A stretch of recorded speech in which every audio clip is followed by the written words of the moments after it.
Hola, hoy vamos a darle una vuelta a una idea que la verdad puede cambiar por completo cómo vemos nuestros propios sentimientos.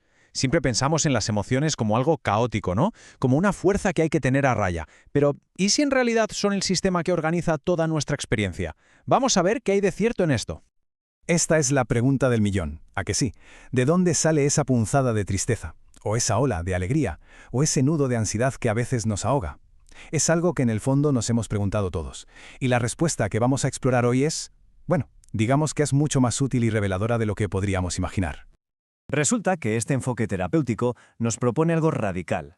Dejar de pelearnos con nuestras emociones y, en su lugar, empezar a escucharlas de verdad. La idea es que no son el problema, sino que son la mismísima clave para entendernos y, sobre todo, para poder cambiar. Para meternos de lleno en esto, vamos a seguir una especie de hoja de ruta. Primero, vamos a cuestionar esa idea de que la emoción es un problema. Después, descubriremos cómo construye nuestra realidad. Veremos cómo la terapia nos ayuda a, digamos, actualizar esa construcción, cómo eso transforma a quienes somos. Y por último, cómo podemos usarla como nuestra guía más fiable. Muy bien, pues vamos al lío. Empecemos por el principio. La primera gran idea que nos plantea este enfoque es un cambio total de perspectiva. Se trata de ver la emoción no como un fallo del sistema, sino, de hecho, como una de sus características más alucinantes. Y esta es la idea central, la que vemos justo en esta cita. La emoción es un sistema innato y adaptativo. Esta es la premisa de la terapia focalizada en la emoción, o TFE. Lo que nos dice es que nuestros sentimientos no son un error de la evolución, para nada, sino una herramienta de supervivencia increíblemente sofisticada. Entonces, el punto clave es que nuestros sentimientos tienen una función, tienen un porqué. El miedo nos avisa de un peligro, la tristeza nos habla de una pérdida, la ira de una injusticia. Son como un sistema de navegación interno que nos dice lo que necesitamos y nos empuja a conseguirlo. No son ruido, son la señal. Vale, de acuerdo. Si las emociones son una guía, ¿cómo funcionan exactamente? Pues pasemos a la siguiente sección, porque aquí vamos a ver algo que es de verdad asombroso.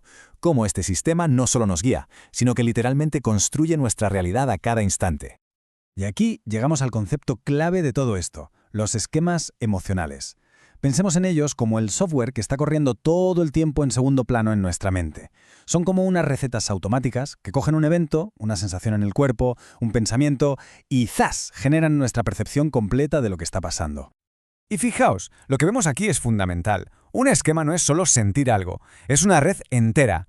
Todo empieza con un detonante, eso activa una sensación en el cuerpo, de ahí nace la emoción central, y todo se conecta con nuestros pensamientos y con lo que nos dan ganas de hacer. Es un pack completo. Para que quede más claro, podemos compararlo con algo que igual nos suena más, el esquema cognitivo. Un esquema cognitivo es como una ficha en un archivador mental, pura información. Pero un esquema emocional, eso es otra cosa. Es una experiencia total que implica a todo nuestro ser, sobre todo al cuerpo. Es lo que se llama la sensación sentida de algo.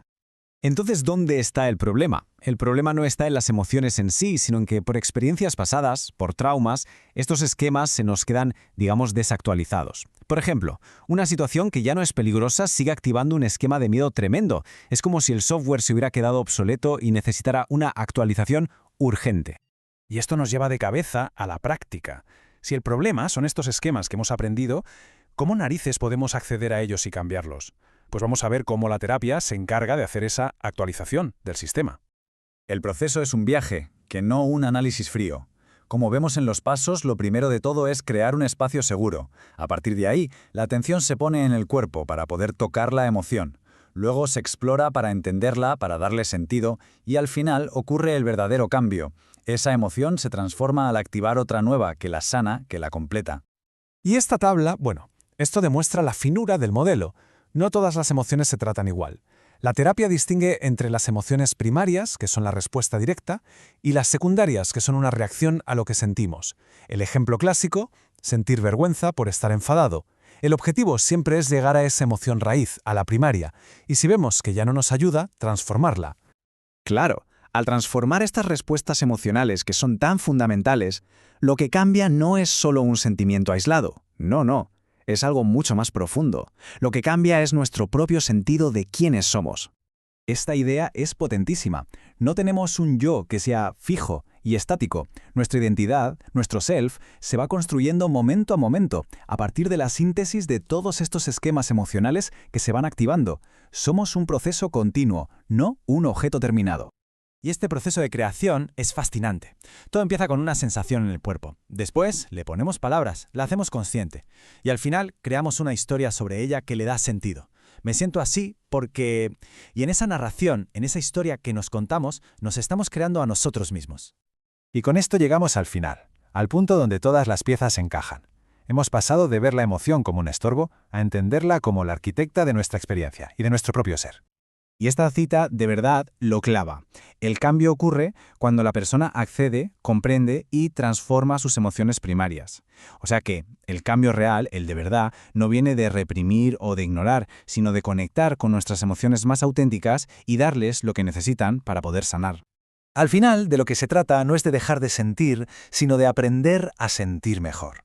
Es como desarrollar una especie de sabiduría emocional. Una habilidad para usar toda la increíble información que nos dan nuestros sentimientos, y así poder navegar por la vida de una forma mucho más plena y mucho más consciente. Y todo esto nos deja con una pregunta final para reflexionar. En una cultura que lo apuesta todo a la razón, este enfoque propone una idea que es casi revolucionaria. ¿Y si el camino más directo hacia el cambio y el bienestar no pasa por analizarlo todo hasta la extenuación, sino por atreverse a sentirlo de verdad? Ahí lo dejo.